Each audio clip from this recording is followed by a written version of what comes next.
നമസ്കാരം സുഹൃത്തുക്കളെ. കേരള രാഷ്ട്രീയത്തിൽ കഴിഞ്ഞ കുറച്ചു ദിവസങ്ങളായി ഏറ്റവും വലിയ ചർച്ചാവിഷയം ആരോഗ്യമന്ത്രി വീണ ജോർജിന് നേരെയുണ്ടായ ആക്രമണവും തുടർന്നുള്ള സംഭവവികാസങ്ങളുമാണ്. യഥാർത്ഥത്തിൽ കണ്ണൂർ റെയിൽവേ സ്റ്റേഷനിൽ എന്താണ് സംഭവിച്ചത്? ഇതൊരു വധശ്രമമായിരുന്നോ, അതോ വെറുമൊരു രാഷ്ട്രീയ നാടകമോ? ഇന്നത്തെ വീഡിയോയിൽ നമ്മൾ പരിശോധിക്കുന്നത് അതാണ്. വീഡിയോ മുഴുവനായും കാണുക. നിങ്ങളുടെ അഭിപ്രായങ്ങൾ താഴെ കമന്റ് ചെയ്യുക.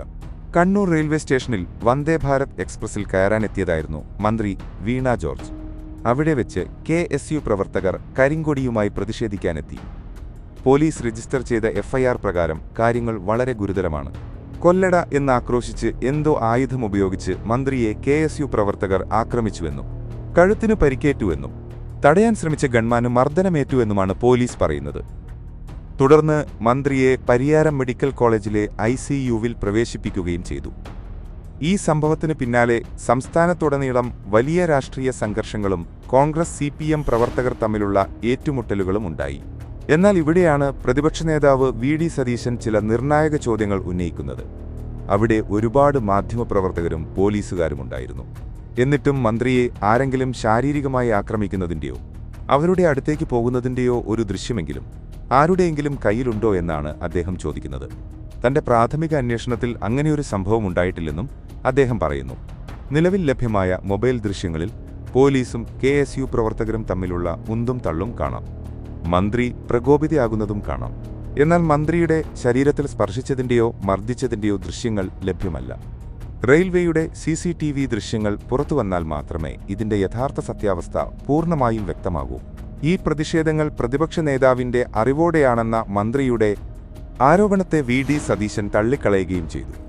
സോഷ്യൽ മീഡിയയിലാകട്ടെ മന്ത്രിയുടെ ആശുപത്രിവാസം വലിയ വിമർശനങ്ങൾക്കും ട്രോളുകൾക്കും വഴിവെച്ചിരിക്കുകയാണ്.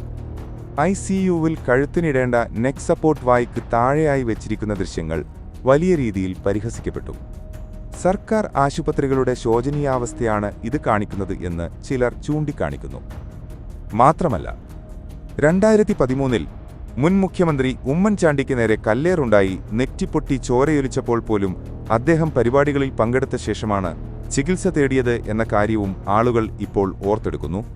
അന്നത്തെ സംഭവം വെറും നാടകമാണെന്ന് പറഞ്ഞവർ ഇപ്പോൾ ചെറിയൊരു ഉന്തലും തള്ളിലും ICUവിൽ കയറുന്നു എന്നാണ് വിമർശകരുടെ വാദം. ഈ രാഷ്ട്രീയ കോലാഹലങ്ങൾക്കും ആരോപണ പ്രത്യാരോപണങ്ങൾക്കുമിടയിൽ നമ്മൾ മറന്നുപോകുന്ന ചില യഥാർത്ഥ ജീവിതങ്ങളുണ്ട്. നമ്മുടെ ആരോഗ്യവകുപ്പിന്റെ വീഴ്ചകൾ കാരണം ജീവിതം ഇരുളടഞ്ഞുപോയ സനൂപ് എന്ന ചെറുപ്പക്കാരന്റെ കഥ ഈ അവസരത്തിൽ നമ്മൾ ഓർക്കേണ്ടതുണ്ട്.